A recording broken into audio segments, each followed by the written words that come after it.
Hello friends, आज हम सीखेंगे एलसीएम को निकालने की ट्रिक। इस एपिसोड में मैं आपको एलसीएम को निकालने की ऐसी ट्रिक बताऊंगा जिससे आप कोई भी एलसीएम निकाल सकते हो। तो आओ स्टार्ट करते हैं। तो सबसे पहला हम नंबर लेते हैं 8, 16, 24। इनका आपको एलसीएम निकालना है।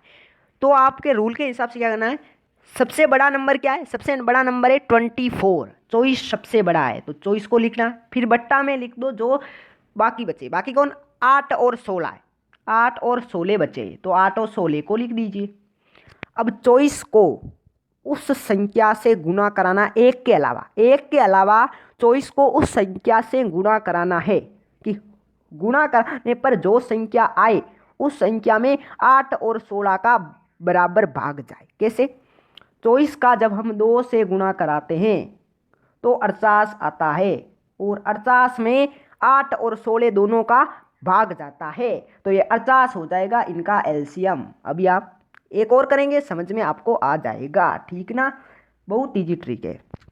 अब ये दूसरा है 3, यानी कि 3, 6, 8 और 4, ठीक ना? अब इनमें से बड़ा नंबर कौन है? सबसे पहले बड़ी संख्याओं पर देखो, 8 सबसे बड़ा तो 8 को लो। अब बट्टा में जो बाकी बची वो लिख दो, 3, 6 और 4 लिख दो, ठीक ना? अब 8 को सबसे छोटी उस संख्या से गुणा कराओ कि गुणा कराने पर जो संख्या आए उस संख्या में 3, 6, 4 का बराबर भाग जाए। तो 8 का 2 बार हम कराते तो 16 आता है। 16 में 3, 6, 3 का भाग नहीं जाता है ना, ठीक ना? तो अब हम 8 का 3 से गुणा कराते हैं। 8 का जब हम 3 से गुणा कराते हैं तो 24 आता है, 24 आता है। और 24 में 3, 6, 4 तीनों का भाग जाता है तो 24 हो जाएगा एलसीएम इसका, ठीक ना? समझ में आ गया? अब हम लेते हैं तीसरा नंबर। तीसरा नंबर है हमारा 12, 15 एंड 20। 12, 15, 20, ठीक ना? सबसे बड़ा नंबर क्या है? 20, लो 20 और अब अपोन में लिख दो जो छोटे हैं, 12 एंड 15 लिख देते हैं, ठीक ना? अब 20 को उस सबसे छोटी संख्या से गुणा कराओ कि गुणा कराने पर जो संख्या आए उसमें 12 और 15 का पूरा पूरा भाग जाए, ठीक ना? तो 20 का 2 में भाग कराते हैं तो आता 40 और 40 में इन दोनों का ही 12 और 15 का भाग नहीं जाता है तो 20 का हम गुणा कराते हैं 3 से। 20 का जब हम 3 से गुणा कराते हैं तो आता है 60 और 60 में 12 और 15 दोनों का आता कितना? 60 और 60 में 12 और 15 दोनों का भाग जाता है तो एलसीएम हो जाएगा 60। ओके, समझ गए? अब देखो, अब हमारा नेक्स्ट है 748। क्या? 748, 7, 4, 8 का एलसीएम फाइंड करना है, ठीक ना?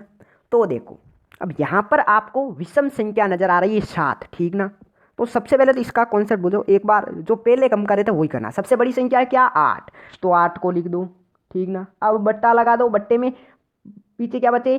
7 और 4, तो ये लिख दो। अब जब विषम संख्या होती ना, अगर कोई विषम संख्या है तो उस विषम संख्या को सबसे बड़ी संख्या से गुणा करा दो। सबसे बड़ी 8 है और 8 से 7 में गुणा करा दो तो 8 गुणा 7, ठीक ना? तो आता है 56 और 56 में 7 और 4 दोनों का भाग जाता है तो 56 हो जाएगा आपका एलसीएम 56। समझ गए? एक और करते हैं हम इसी तरह, ठीक ना? समझ में आ रहा है तो वीडियो को लाइक कर दीजिए और चैनल को सब्सक्राइब कर दीजिए, ठीक ना? अब एक पांचवा है 3, 6 और 13। 3, 6 और 13, ठीक ना? 3, 6 और 13 है ना? सबसे बड़ी संख्या क्या है? सबसे बड़ी संख्या है आपके 13 तो 13 लिख दो, ठीक ना? बट्टे में क्या? 3 और 6 लिख दो। अब आपको पता है कि 13 विषम संख्या है। 13 क्या है? एक विषम संख्या। 13 को ये दोनों नीचे है ना संख्या, इनमें से बड़ी संख्या कौन सी? 6, तो 6 से गुणा करा दो। 13 को जब हम 6 से गुणा कराते हैं तो आता है 78 और 78 में 3 और 6 दोनों का भाग जाता है तो 78 हो जाएगा इसका एलसीएम, ठीक ना? तो हमने इस एपिसोड में एलसीएम को निकालना सीखा। अगर आपको वीडियो अच्छा लगा, ये एपिसोड अच्छा लगा तो चैनल को सब्सक्राइब कर दीजिए और वीडियो को लाइक कर दीजिए, अपने दोस्तों के साथ में शेयर कर दीजिए। समझ में आ गया? तो फिर देर किस बात की, जा पढ़ ले।